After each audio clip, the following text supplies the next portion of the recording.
Edad, numero lang yan. At my age, I've only been getting stronger. You see, I've built for more. More intensity to stay in shape. More energy for new experiences.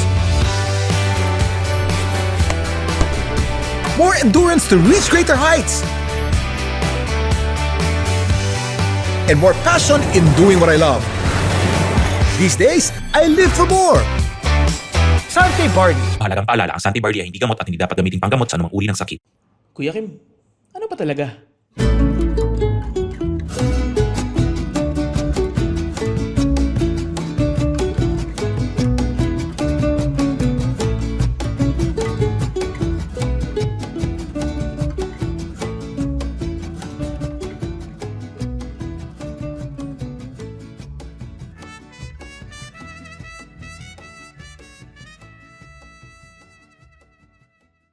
Magandang araw sa inyong lahat. Welcome to Ano Ba Talaga with Kuya Kim.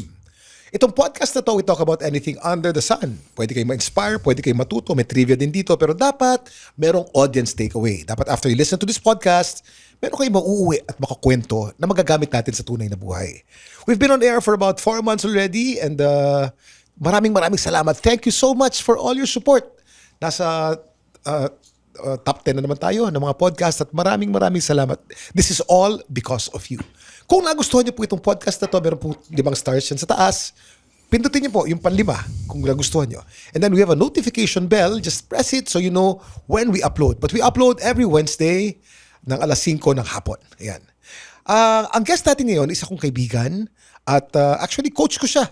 Isa sa mga coaches ko because for the past 4 years, Kuya Kim has been into functional bodybuilding o yung CrossFit kung tawagin dati. And when I started this, it was really very difficult for me being a triathlete na nag-shift at naging functional bodybuilder at ngayon Hyrox athlete pa. He was one of my coaches, still is one of my coaches. Pero ang maganda, naging star to. Kasi kung napanood niyo yung Physical 100, siya yung pumalit kay Manny Pacquiao. And he performed so well because I know him as a person. He's really an excellent athlete and one of the best CrossFitters we have in the Philippines. Ang guest ko ngayon, si Justin Hernandez. Hi, Coach. Hi, Kuya Kim. Hello sa mga listeners natin ng Ano Ba Talaga with Kuya Kim. So, I'm so honored and very thankful to be here, Kuya Kim, na na-consider nyo akong i-guest dito sa Ikaw naman, sobra ka naman. You're worth guesting. Ang dami kayong natuwa sa'yo doon sa Physical 100. Teka muna, nakapahinga ka na ba pagkatapos nung Physical 100? Medyo matagal na, Kuya Kim, kasi months ago pa yun. Tinape niyo yun months ago. Months ago. Yeah, but how was the experience of being in Physical 100, Justin? Nakakakaba. Nakakakaba talaga. And actually, pinag-isipan ko na to eh. Isa sa pinakamahirap na experience sa Physical 100 is yung waiting game. Waiting game? Oo. Pagdating mo doon, wala ka talagang alam. Hindi mo alam kung kailan yung challenge. Papapuntahin nila kayo sa studio or kung saan yung mga challenges. Hindi mo alam kung i-interviewin lang ba kayo, kakausapin, mag-explain lang sila sa inyo or mag-challenge na. May ganun. Oo, bigla mo na lang malaman, ngayon na, challenge na, hindi na tayo babalik sa hotel natin, game na. At sinasadya nila yan? I think so, Kuya Kim. Di ba sa CrossFit meron din tayo mga WOD? Hindi mo alam kung ano yung WOD mo o workout of the day mo? Oo. Sasabihin sa'yo on the day itself na lang? Possibly, dahil hindi ko alam kung sino gumawa nitong Physical 100, maybe inspired yan sa CrossFit. CrossFit kasi ganun din dati. Wala kang alam. Hindi mo alam pagdating ng competition kung anong gagawin mo. And sa Physical 100, in a span of days, weeks, hindi mo alam eh. Hindi kasi katulad ng CrossFit competition or CrossFit games na in a span of 3 days lang. Yung itong Physical 100, days or even weeks. Naman, napakahaba. Oo. At napansin ko nag-excel ka ron. Medyo pinakitaan mo ng galing yung mga viewers natin. Salamat, Kuya Kim. I noticed, Justin, lamang ang mga CrossFitters sa mga physical challenges. Kasi nung unang Physical 100, ang overall winner, CrossFitter, di ba? Ano ang edge ng CrossFitter sa Physical 100? Ang CrossFitter kasi or CrossFit, nagpe-prepare tayo for the unknown eh. General physical preparedness. Meron tayong 10 fitness components, strength, endurance, agility. Basically, you're making yourself more athletic. And so yung mga competition such as itong Physical 100, na ang dami yung iba't ibang ginagawa. Hindi lang palakasan, pabilisan. Tinetest din yung athleticism mo. Actually, medyo mas varied pa nga itong Physical 100 or Physical Asia kasi sa CrossFit Games or sa CrossFit competitions, walang wrestling. Walang grappling. So in a way, medyo mas broad yung pinapagawa nila dito sa Physical Asia or Physical 100. Hinaluan na ng martial arts. Oo. Kaya, I think, yun yung reason kung bakit medyo mas mataas yung tsansa ng mga CrossFit athletes. Because they're prepared for the unknown. Oo. So, ano sila, ang tawag dito, well-rounded. Well-rounded. What are your takeaways dito sa Physical 100? Ano mga natutunan mo rito? Ang una kong naiisip kasi ngayon, nakaka-touch yung yung support ng Ng Filipino community. ng mga Filipino community. Diba? Oo. Nakaka-touch talaga. So, pag sumasali ka sa competition, lalo na international, dala-dala mo yung bansa mo. So, yun yung dapat nating maisip. Na grabe yung support sa likod natin. So talagang pag nag-compete tayo, let's give our best. Let's really train hard. Siguro, tinanong ako dun sa Physical Asia sa interview kung meron ba akong regrets. During the competition, wala. Dahil binigay ko naman yung best ko. Siguro kung meron akong regrets is years before. Siyempre, hindi ko naman alam na makakasali ako sa Years Physical Asia. before? I mean, years before pa lang. Paano? Sana nag-train na ako ng harder pa. Na alam mo na Physical Asia ka eh. Kung alam Oo, ko, alam mo diba? lang. No? Harder training para para mas mapasaya ko yung Ang Pilipino. yung mga Filipinos na nanonood na sumusuport sa akin. Nakakatuwa kasi hindi man ako pinalad manalo, pero grabe pa rin talaga yung support nila. So siguro as athletes, 'di ba kinakabahan ka na, hala, ayaw matalo kasi male-let down ko yung mga fans Filipinos mo, mga Pilipino, or fans na nanonood. Ang natutunan ko din is as long as you give your best, ibigay mo lang talaga. Huwag ka lang talagang susuko until the very end. Ma-appreciate ka pa rin Ng Pilipino. ng mga Filipino. Nag-aabot ba kay ni Manny Pacquiao dun sa loob? Kasi ikaw pumalit sa kanya eh. Sa sobrang yun nga, secretive sila ng mga ang tawag dito, Nung organizers. hindi kami nag-meet ni Manny Pacquiao doon. Surprisingly, Kuya Kim, nakasabay ko si Manny Pacquiao sa aeroplano going there. Pero nagpa-picture ako sa kanya. Hindi ko alam na Physical Asia pala siya. Pero other than that, hindi na kami nag-meet. Pero yung mga ka-teammates ko na nakasabay niya, yun, na-meet niya. Base sa teammates mo, how was it working with the Manny Pacquiao? Si Manny May Pacquiao, pagka-star ba? May pagka-diva ba? Hindi. Very grounded? Kuya Kim, yung shoot ng Physical Asia, it's, base sa kwento sa akin it's normal na umabot ng 12 hours 12 hours, or yeah. even more off just waiting. Si Manny Pacquiao, inaabot ng madaling araw. Ganun, ha? Napaabot nila ng 4 a.m., 5 a.m. in the morning. Nag-start sila mag-shoot 7 p.m. Si Manny Pacquiao yun. Napaabot nila. Bilyonaryo yun. Pinuyat nila. Mas mayaman pa yun doon sa organizer ng Physical Yun na Asia. nga. Oo. Yun, doon ako nabilib kay Pacquiao. At sabi sa akin ng mga teammates ko, it's like he's really enjoying his time. Yeah. Nag-e-enjoy talaga siya. Talagang lumalabas yung pagiging competitive niya. And ayaw daw talaga sana niyang, gusto sana talaga niya i-continue pa yung mga challenge. Marami kasi mga commitment yan eh. Alam mo naman. Kasi Oo. nag-enjoy daw talaga. Yeah. What are the strong points of Team Philippines in Physical 100? Tingin ko, strongest points natin is tayong mga Filipino naman talagang, hindi ko alam kung tayo lang or syempre yung mga ibang bansa din for sure. Ibibigay talaga natin yung lahat natin pag nag-compete tayo. And alam natin na grabe yung support natin sa mga Filipino community na talagang gusto natin maging proud sila sa atin. So, I think yun yung tinatawag natin, yun nga, tawag natin puso. Puso. Oo. We may not have the resources. Wala tayong mga psychologist, sports psychologist. Ang diet natin is not too scientific. Ang training program natin hindi masyadong database. Pero may puso, lalaban, no? Laban. At saka, na-experience ko rin naman siya from my teammates. Okay din yung yung pakikitungo Yung bonding. namin sa isa't isa. Oo. What are the weak points of Team Philippines?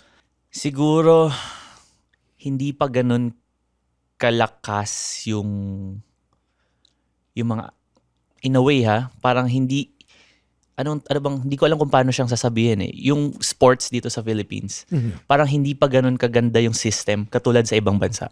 Kasi di ba sa ibang bansa, like, mga bata pa lang, from the ground up, grabe na talaga yung system Meron nila. silang scouting programs from the grassroots habang bata pa. And then, ang support sa pagkain, housing, allowance, lahat, no? Siguro, ang weakness natin is yung yun nga, environment to create, the right environment to create like elite, World level athletes. world level athletes talaga. Yeah. Yun nga, yung tamang pagkain, nutrition, science, and yung bata ka pa lang talaga, may mga nakatutok na sa'yo, papalakas ka. Ayun. Justin, alam mo aspiration ng bawat atleta at mga coach dito sa Pilipinas ang mapunta dyan sa Physical 100. Nobody knows na nag-scout na pala sila rito eh. Paano ka nakapasok dyan? If I'm not mistaken, nag-short, tingin, hindi ako sure kasi hindi naman nila talaga in-explain sa amin thoroughly. Hindi ka namin alam na merong ganyan eh. Biglang tansya ka na pala eh. Kung mapapansin natin, sa bawat teams, meron isang big man. Like Manny Pacquiao or... Then, big man yung malalaki. malaki. Okay. Oo. Yung si Ray natin. Yan, si Ray, sa Mongolia naman, yung usually mga wrestlers nila, mga big mans. Meron din isang fighter. Okay, si Mark Isa or Bugle. dalawa. Mark Bugle natin. Si Mark Mugen and si Manny Pacquiao. And ayun, meron naman isang mga speed athletes. Like sa atin naman si Robin. Si Robin yung track star. Oo, sa Australia naman yung yung parkour athlete nila. Si Dom Tomato. And then kumuha sila ng isa or dalawang CrossFit athletes per team. Yun. So hindi ako sure. Feeling ko, hula ko lang to, Kuya Kim.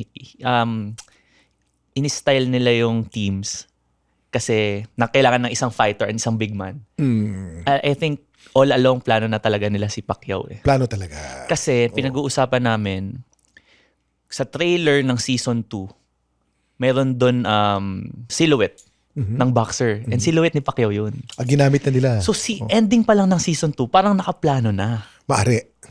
Oo. At saka si Manny Pacquiao is too busy eh. Oo. Dapat ang appointment dyan taon. Para ma-block niya. Mali mo kung may laban na importante yan. Kikita ng daang milyon yan. He'll let go of it because of a Physical 100. Siguro kita naman din ng lahat ng nanood ng Physical Asia. Grabe yung entrance ni Pacquiao doon. Nung Team Philippines, sila yung pinakahuling. Nahawi ang dagat. Oo. And all of them were making comments. And laglag pa nga. Lahat sila, they were in awe of seeing Manny Pacquiao in person. As a Filipino na nanonood nun, kahit ako, nung napanood ko, parang, wow, ang galing. Parang nakakabilib naman at nakaka-touch. Basta iba yung feeling eh. Na meron tayong isang ganong athlete na tinitingala talaga ng... At sabi mo nga, ang composition ng team, dapat merong isang crossfitter. Sa lahat ng mga crossfitter sa Pilipinas, bakit si Justin Hernandez ang nabili? Meron namang Gab Rosario. Meron namang Anton Cheteriales. Well, meron namang Mauro Lumba. Iba badmouth pa natin yung mga kalabang ko. Hindi. Joke lang. Well, we're talking about it objectively. Hindi, Kuya Kim, si Gab Rosario, if I'm not mistaken, is a triathlete. Yeah. He's more a triathlete than... No, he's Spartan athlete and then naging triathlete. Oo. Yeah. And endurance. Oh, okay. That's not, hindi pa rin kasi yun CrossFit, Kuya Kim. They really wanted a crossfitter. Oo. Ikaw yun. Trivia po, alam niyo po ba si Justin Hernandez is the only Filipino who qualified in the World CrossFit Games. Tama, di ba? Okay, What year was this, Justin? 2019. 2019. At paano ka naman magka-qualify sa ganyan level ng competition? Medyo itong sa akin, Kuya Kim, to be honest, luck. Luck. Ba't mo nasabi luck? In a way, luck. Kasi mahirap talaga makapasok ng CrossFit Games. Kailangan mo mag-number 1 sa online competition nila, sa CrossFit Open, not just in your country. Kailangan mo mag-top, if I'm not mistaken, top 20 in Asia. Top 20. Pag nag-top 20 ka in Asia, hindi lang, kahit ako Kuya Kim, ilang beses na ako nagda-number 1 sa Philippines. Pero ang usual standing ko, 30 to 40 sa Asia. in Asia. So hindi pa ako nakapag-qualify dun sa regionals, which is the second level. Ngayon, top 20 ka in Asia, ma-invite ka sa regionals. Hindi ko alam kung ganito pa rin yung setting. Hindi ko na masyadong kabisado. Kailangan mo naman, against all the Asian athletes, kailangan mo mag-top 2. Top 2. sa buong Asia. Wow. Doon sa regionals. And then, either top 2 or top 1 ha. And then, doon ka palang makakapag-proceed to the regionals. Ay, to the CrossFit Games. Ngayon, nung time ko, iniba nila yung qualification. Hindi ba? Okay. Basta mag number 1 ka sa country mo, you'll get invited. Yun. Dapat kaswerte mo nga. Ayun nga. Pero Kuya Kim naman, prior to that, 3 times na akong nag-number 1 sa Philippines. Wow. In a way, sinuwerte. Kasi hindi ko lang kung magandang sabihing swerte. Hindi naman. Kasi I think you deserve it, Justin. And aside from the fact na hindi lang naman basta magagaling na CrossFit ang kinukuha dyan. Kailangan may tsura din. Justin, pareho naman tayo. Thank you, Hindi Kuya. tayo Mana ako pangit, sa'yo eh. hindi tayo pogi, sakto lang. Oo. Pero sa TV, ayos na, di ba? Pwede na. So, may pagka-pogi ka rin naman eh. Ang tanong ng marami, kasi nga, alam mo naman yung Physical Asia, ano yan eh, Netflix yan. Magkano ang sweldo mo dyan sa Physical 100? Bawal yatang sabihin. Bawal sabihin? Feeling ko. Huwag mo sabihin yung exact amount, pero baka kabili ng kotse, ng bahay, o ng edukasyon ng anak. Hindi. Hindi ka makakabili ka na siguro ng second hand na kotse. Okay. So gets ko na. Or pang edukasyon siguro ng anak. Edukasyon ng anak. Oo. Pwede na. Oo. Kung nanalo ka. Kung nanalo ka, magkano premyo? Trending ngayon, Kuya Kim, yung video ni Idol Manny Pacquiao. Na? Kasi nilabas nila dun yung mapapanalunan pag kayo yung nag-champion. In pesos, it's 41 million. 41 million pesos? It's 1 billion won sa Korea. Oh my gosh. Lahat sila nagpalakpakan, parang amaze sila. Oh. Si Manny Pacquiao, Isang relos lang niya yun eh. Isang Richard Mille lang ni Manny Pacquiao. pumalakpak siya ng mga dalawa. I mean, wala naman siyang negative reaction. No. Because he's so used to big money eh. Oo. Parang it's just that, makikita mo na okay, basic. Basic naman. 41 million kay Manny Pacquiao. He earns almost $1 billion every fight eh. Galing ha? Alam niyo, marami nagtatanong sa akin, ano bang sikreto ko for my fitness at my age? I'm almost 59 years old. Of course, given ang regular exercise, given na rin ang healthy diet, but not everyone knows that I swear by Sante Barley, and I've been taking Sante Barley for so many years now. Sante Barley is a certified organic and barley grass from New Zealand. At certified ito ng BioGrow. It's good for digestion and strengthens your immunity dahil puno ito ng nutrients at antioxidants. That's why I live for more with Sante Barley. Ano nangyari kay Ray? Si Sir Ray, si Kuya Ray, tingin ko naman binigay niya yung Lahat. Hindi, mahirap kasing madaling magsalita kung wala ka dun sa posisyon ng tao. Oo naman. Always. Pero kung ilalagay natin yung sarili natin dun sa shoes niya, tingin ba natin hindi niya binigay yung best niya? I'm pretty sure binigay niya yung best niya. Binigay naman. Maybe, yun nga, hindi lang, he just came up short. Di ba? Hindi lang enough yung best niya. Siguro hindi napakita yung strength niya eh. Kasi ang strength niya is static strength eh. It's powerlifting. Yun kasi may kasamang cardio, may kasamang lungs. Ang powerlifter naman, hindi naman makardio talaga yan eh. Pero pabuhatin mo yan ng 500 pounds, bubuhatin yan. Hindi ba? At hindi ko rin kasi sure, Kuya Kim, kung si Kuya Ray ba ay active pa rin na nagko-compete ngayon. But during his time talaga, He was the best ever in the Philippines. oo, siya naman talaga yung arguably the most decorated Powerlifter. strongman athlete. Strongman athlete. Oo. So hindi lang natin alam kung ano yung nagawa ng pandemic sa kanya, kung nakapag-training ba siya ng maayos, kung nasa peak pa rin ba siya. Kung i-defend ko si Kuya Ray. Again, 'di ba dito naman sa Physical 100, wala naman ditong like the usual na mag-a-apply ka. And then wala naman ding qualifier for this. Kumbaga pinili siya. Pinili siya ni Physical Asia. It's such a big opportunity for him na sino ba naman siya para tumanggi. Of course. Of Diba? course. Yeah. So, And he gave his best, as he said. And he still gave honor to the Philippines, giving his best. Ang nag-stand out sa Physical Asia para sa akin, kayong dalawa ni Mark. Thank you, Kuya Kim. Pero si Lara, shoutout din kay Lara. Si Lara, And of course, si si Lara. Just, yan. Lahat naman sila nanalo ng event eh. Grabe, bilib na bilib din ako yung kay Lara kasi yung hinila niya yung buong 3 babae yung hinila niya, Kuya Kim. 3 babae. Pagkahilan dun sa 3 babae, last 3 seconds. Wow. Galing din talaga. Pero thank you Kuya Kim for thinking na isa ako sa I've always been proud of you, Justin. thank you. I started my CrossFit journey about 4 years ago, and si Justin was one of my strictest coaches when I started in Green. Ang ganda nga ng pagka-strict mo, namimiss namin eh. Ngayon naman, anong pinaghahandaan mo? Ngayon, Kuya Kim, very big din kasi ang Hyrox. Of course. I'm pretty sure madami sa mga listeners natin familiar. So it's an 8-kilometer run with 8 stations after each kilometer. So medyo ano pa rin siya, medyo functional workout pa rin siya. Functional competition pa rin siya. It's just that it's more biased on running or endurance. Endurance, yeah. Oo, sa CrossFit kasi medyo biased sa lifting eh. Yes, and technical details. So yan, since very big ang Hyrox at me as a fitness coach, madami tayong mga nagiging clients na Hyrox enthusiasts. Nagpo-focus ako ngayon sa Hyrox. So nagpapalakas ako. Papalakas ka. Would you like to be the fastest Hyrox athlete in the Philippines? Gusto Kuya Kim. Gusto mo? Oo naman, bakit na? What is your time to beat? Si Gab Rosario. You want to beat Gab Rosario? Hindi, siya yung fastest time, Kuya Kim. So, ano bang fastest time ni Gab? Sa buwan? If hindi ako nagkakamali, ang time niya ngayon ay 1 hour 16 1 hour 16. sa pro. Oo. Mabilis Kuya Kim. Mabilis yan, yeah. Siyempre, nagte-training ako, nakikita ko kung nasa na ba ako ngayon. Medyo, hindi pa naman tayo malapit sa kanya. Pero, that's the goal. The goal. Oo. Kung nanonood si Gab Rosario ngayon, anong message mo kay Gab? Coach Gab, watch out. Watch out for what? Dapat more specific. Watch out because I'm gonna beat your time. Yeah. Gab. Peace. Paghandaan mo si Justin, ha?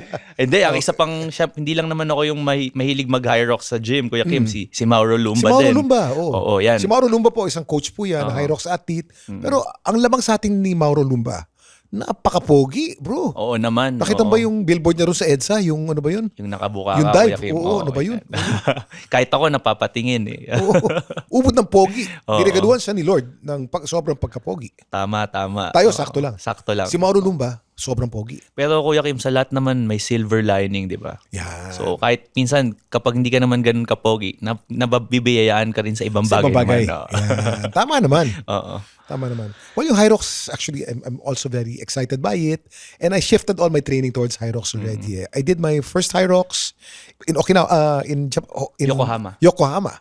Ang maganda naman ang time ko dyan. Dalawa kami, I finished sub 120 naman. 119, which is not bad for my age. First time, yeah. I'm almost 60, 59 na ako eh. So pretty good. And I was also going to do Hyrox Korea, except na yun nangyari yung mga hindi dapat mangyari. So, hindi na muna natin tinuloy. And my next Hyrox will be maybe first quarter next year. I'm gunning for... Bangkok ba to, Kuya Kim? No, gusto ko Paris. Paris. Sa, Place du Vendôme ang venue. Maganda ron eh. Kamusta? Hindi ba siya ubusan? Hindi ba siya parang... Hindi pa bukas eh. Malamang ubusan yan. So hindi naman siya parang katulad sa mga marathon na raffle. Hindi naman ganun. Hindi. When the website opens, in 30 minutes, you have to sign up. Unahan lang But I want Paris because it's so beautiful to be my first solo. Solo. It's a solo ko. I might do one Asia siguro before Paris kasi March yung Paris eh. And then solo yung Paris. Kwento mo yung Hyrox. Ano ba yung Hyrox? It starts with a 1 kilometer run and then? 1 kilometer run and then 1 station after each run. What's the first station? Ang first station natin ay ski erg. Ski erg. Oo. Yung ski machine. Yung ganun. Ski machine. Ang gumawa nitong machine na to ay si Concept 2. Concept 2. Yan. Mayroong mga gumagaya ng ibang machine pero wag. Mag-concept 2 lang kayo kasi yun talaga yung Yun ang ginagamit eh. Wala pa akong nakikitang ibang machine na... That approximates it. Oo. Wala. May nagamit akong ski erg. No, sorry. Row erg pala sa ibang bansa. Ginagamit tubig. Iba eh. Ang pangit. Hindi kasing ganda ng... Iba yung consistent. Iba kasi yung counting ng meters ni Concept 2. Siguro kung gagamit ka man, sige, worst case scenario, wala ka talagang mahanap na Concept 2, ski or rower, pwede kang gumamit noon, pero wag mo nang tingnan yung distance, yung meters. Kumbaga, the movement na lang. Oo, roughly, matatapos mo kasi yung 1 kilometer na ski or row in about 4 minutes and 30 seconds. Kung malakas ka. Oo. So, mag-row or mag-ski ka na lang ng 4 minutes and 30 seconds kung hindi Concept 2 yung gamit mo. Tama. Just to approximate the effort. After the ski erg, 1 kilometer run na naman. Anong pangalawang station? Next naman ay yung sled push natin. Ang weight ng mga lalaki na hindi elite ay if I'm not mistaken, 150 kilos. Okay. 5 plato. Ipupush 4 na red plates. 4 na red na plates, 25. Tapos yung sled kasi 50 kilos na yan eh. Itutulak mo siya for 50 meters. Yan. Ang average time dito ay mga 3 minutes. Okay. Oo. And then 1 kilometer run again. 1 kilometer Ano pangatlo? run. Sled pull naman. Okay. Sled pull, mas magaan ng konti. Mas madadalian ako dyan sa sled pull na yan. 125 meters. Yeah. So, sa sled pull kasi, kaya ka nadadalian dito, mas ramdam mo dito na ang ginagamit pong panghila, Paa. yung body weight mo. Oo, hindi kamay. Parang kang nakikipag-tug of war, di ba? Yeah. Tapos paang, galing sa paa yung... You just lean back. Yeah. Actually, Kuya Kim, halos hindi nga pa eh. Kasi all you have to do is lean back. And if you lean back enough, pag nalalaglag ka na, sasaluhin mo lang yung sarili mo. Yung ng papansalo lang. feet. Oo. 6 na step. Oo, yun. 4 to 6 steps, tapos drop the rope. Yeah. Sa sled pull naman, ang average time dito ay mga 4 minutes. 4 minutes. Ano naman ang pang-apat na station, Justin? Pang-apat na stations, yung burpees nga, Kuya Kim. Ayun, Oo. doon ako pinakahirap sa lahat. So madaming madaming natatakot sa burpees. 80 meters of burpees will take you about 40 to 50 burpee broad jumps. Kasi after mag-burpee, kailangan mo mag-jump. Pag tumalong ka naman ng sobrang layo, Tataas ang heart rate mo. hihingalin ka. So dapat saktong jump lang. Actually, nakuha ko yung technique ko dyan sa iyo eh. Kasi I did well in my last Hyrox. Ang ginawa ko, yung sinabi mo. Yung kneeling. Kneeling. Half At saka, sa burpees, dapat, kahit na hindi ka pogi sa litrato, basta mababa ang heart rate mo. Kasi pagka tinaas mo yung talon mo, pumorba ka ng maganda, tataas ang heart rate mo eh. Pag ginapang mo, mababa ang heart rate mo. Actually, madami tayong makikita sa social media na nakakabilib kasi pag nagbo-burpee sila, Lalayo. malalayo. Pero pag in-scout mo yung mga Ang time profile nila, mababa ng mga time. Oh, kasi napagod eh. One station can actually ruin your race eh. Sabi nga nila, you can actually ruin your race with the first station. Pag binanatan mo yung ski erg, nag-gain ka ng 1 minute, ubos ka ng 5 minutes sa dulo. Actually, ginaya ko tong burpees na to kay Hong Bomsok. Yung mga enthusiast ng Physical 100 Physical Asia, siya yung number 2 guy nung season 2. Ito yung magaling sumabit yan eh. Yung Oo, siya yata yung, if I'm not mistaken, number 1 Korean or could be number 1 in Asia Korean, crossfitter. na Hyrox. Hyroxer. And he does this style. Siya na sobrang bilis na. Ginagawa pa niya yung ganyan. So hanggat hindi tayo mas mabilis sa kanya, pwede pa natin gawin yung Naman. style Pogi ka niya. nga sa litrato, bagal naman ang time. Oo. O next, after burpees. After nun, yung row naman. After 1 kilometer row, again, sabi nila pag nasa row ka na daw, medyo madali na.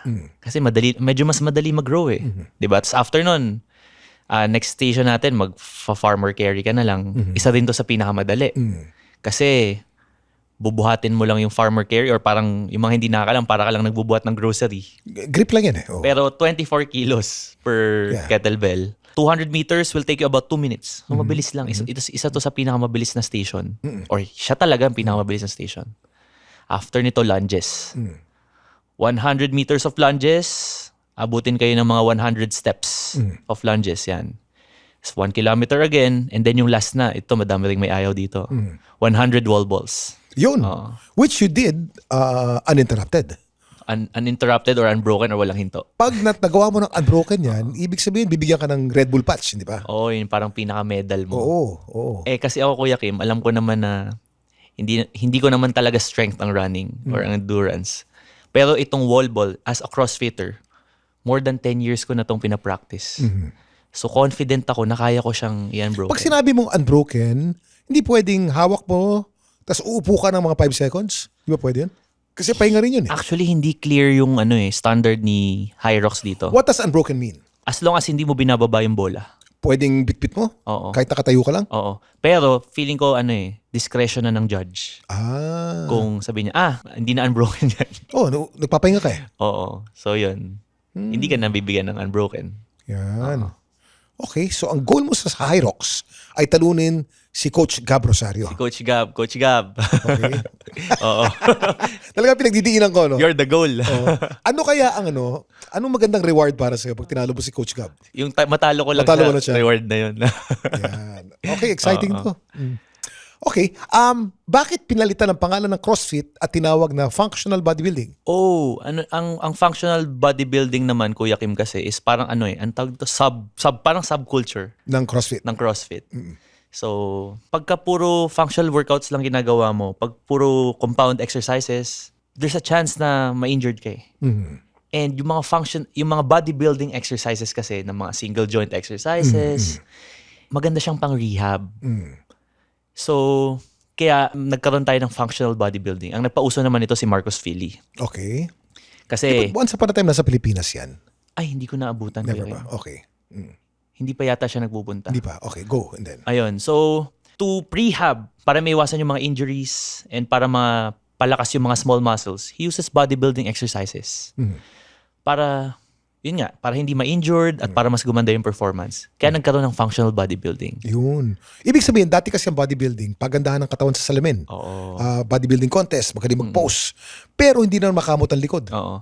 Ang akala kasi ng mga tao, pag sinabi mong bodybuilding, wala nang puwang yan sa functional fitness. Yung mga bodybuilding exercises kasi, useful pa rin siya to prevent injuries, to maintain the balance sa body natin. Kaya dun, nabuo yung functional. And yan yung ginagawa nating workout, di ba? Yun nga. Although we call it CrossFit, but actually it's not too technical because wala naman tayo ng mga Olympic weightlifting di ba? Walang masyadong technique. Sabi nila pagka marami ang muscle mo, mas mahaba ang buhay mo. I think it has something to do with metabolism din eh. And yung mga muscle natin, yan yung mga nakasupport din. Even sa mga organs natin. Tama. And statistics kasi, Kuya Kim, the only reason na yung mga matatanda, kaya mas mabagal ang metabolism nila, is mahina rin ang muscle nila. Pero yung mga matatanda na madaming muscle, mas mabilis din ang metabolism. And they perform better. Ang problema, as we age, yung hormones natin, the testosterone, bumababa na rin, mas hirap tayo mag-build ng muscle. At meron tayong tinatawag na sarcopenia o yung losing 1 to 3% of muscle every year. Yeah. That's why, as we age, as much as possible, gusto natin mag-lift ng weights. Gusto natin mag-strength training at kumain ng enough protein para sa ganun ay maiwasan natin mag-lose ng muscle. Tama. Ano ang the best diet for someone getting into, or someone lifting weights or doing functional bodybuilding? Unang natin kailangan i-focus ay yung protein. 0.75 if you want to be conservative to 1.25 per gram of your body, per pound of your body weight. So if you're 100 pounds, 0.75 conservative, kailangan mong maka 75 grams of protein. 75 grams. Yan. Para mag-build ka ng muscle or to keep your muscles. Just to maintain it. Oo. Sabi nila, mas marami kang muscle, pwede kang kumain ng mas maraming pagkain. Dahil yun nga, the more muscles you have, yan yung engine natin, mas malakas yung metabolism mo. Mas mabilis. Oo. And sa mga viewers natin na maybe nag-aspire na eventually makapag-join din ng Physical Asia or Physical 100, you need muscle to be fitter, to be more athletic. Oo. Ang pagiging coach pa sa bodybuilding, pwedeng hanap buhay o kapos para mag-build ng pamilya? Tingin ko dito at least dito sa atin sa Pilipinas, pwede kang bumuhay ng pamilya. Pero I think kung may 50%, top 50% of the coaches, kayang bumuhay ng pamilya. Pero kung nasa bottom 50% ka, walang kang kliyente. para kang siguro kaya mong buhayin yung sarili mo. Pambinata. Pambinata. Okay, Justin.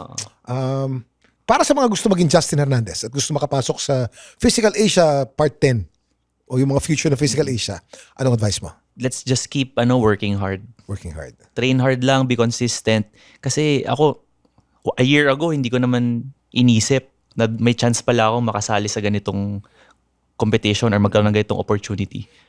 Ang ginawa ko lang naman, mag-hard work lang ng mag-hard work. Minsan kasi hard work tayo ng hard work, hindi mo lahat ng trabaho na ginagawa natin, may balik yan eh. So, let's just work hard lang talaga. And stay Justin, consistent. Maraming salamat ha. I'll visit you again in Gold's Gym. Saan ba matatagpuan si Justin Hernandez pag gusto magpa-coach? Ini-invite ko lahat ng mga listeners natin, mga fitness enthusiasts dyan na bisitahin nyo ako sa lagi lang ako dito sa Gold's Gym. Venice Mall. Powered by Metcon dito sa Venice Mall, McKinley. At itong Gold's Gym, kung gusto nyo mag-participate sa Hyrox, this is Hyrox ready. May mga Hyrox dyan, equipment, may turf. Hindi naman sa pagiging bias, Kuya Kim, pero I think we are one of the best gyms. Yeah, If you want to try Hyrox. Aside from the fact that the Green method and the Metcon method is perfect. Ako, I really swear by the method because it helps me eh.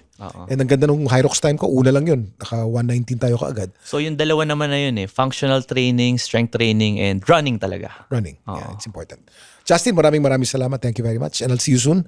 Maraming salamat din Kuya Kim, and to all our viewers ng Ano Ba Talaga with Kuya Kim. It really is an honor to be in this podcast. Yeah. So maraming salamat po. The honor is mine, Justin. Thank you. Thank you, Coach. Maraming salamat. Thank you very much for joining us. Kung nagustuhan nyo itong podcast na to, just press the 5th star dyan sa taas and press the notification button so you're notified whenever we upload new episodes. Thank you. At next week, makita-kita ulit tayo. God bless.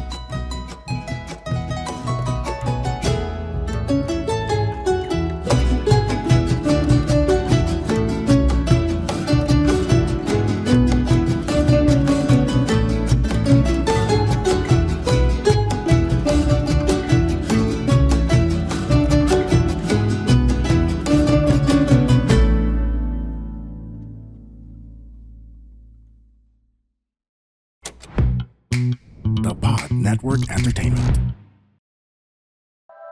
The opinions of podcast creators, hosts, and guests are not necessarily reflective of the official stance of the Pod Network Entertainment, its hosts, or other network programs. The content created by the people behind the podcast is personal and not meant to harm any religion, ethnicity, group, organization, company, or individual.